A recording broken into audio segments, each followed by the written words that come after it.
វាគ្មានស្អីអ្នកខ្លះថាអត់អាវក្រោះមួកដៃស្អីវាគ្មានអាវក្រោះមួកដៃទៅជួយជីវិតហើយស្អីអាកភ្លើងស្អីណាទំនើបមិនទំនើបអាសេកសេនោះក៏បាញ់ងាប់ដូចទៀតបាច់ទៅជពីមក៏បាញ់បែកភ្នែកដែរបងប្អូនអានេះវានិយាយតំណាប់សតមកនិយាយចឹងហើយវាសំយមេលកនាំដែរហើយសំថាវាទៅរៀនអីសាលាបណ្ឌិតយោធាដែរភ្លើចឹងហើយបើថាអាវក្រោះណាមួកដៃយើងវាអត់សំខាន់វាចាំបាច់គេផលិតមកធ្វើអីហើយបើថាអាភ្លើងទំនើបទៅវាអត់បានការគេចាំបាច់ផលិតមកទៅអីស្អីអាកសេនឹងក៏បាញ់បានជាពីមនឹងក៏បាញ់បានអញ្ចឹងឯងចាំបាច់ចំណាយលុយចំណាយអីបង្កើតវិស័យកងទ័ពនឹងទៅស្អីប្រជាជនគ្រប់គ្នាអាចបាញ់បានដែរជាពីមឯងចាំបាច់បង្កើតវិស័យកងទ័ពស្អីហើយអាកងអង្គរៈការពារក្បាលឯងឲ្យឯងនឹងចាំបាច់ទិញកំភ្លើងទំនើបឲ្យពាក់អាវក្រោះឲ្យពួកវាមួកដែកឲ្យពួកវា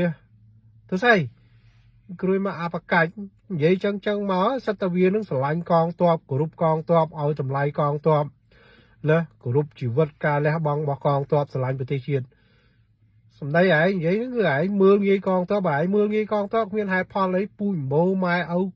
តកូលឯងអាប៉ាឯងអារដ្ឋាភិបាលឯងនឹងស្រឡាញ់ប្រទេសជាតិទេគឺមកអាថោកទៀមនិយាយមកហ្នឹងគឺថាមើលងាយហ្មងមើល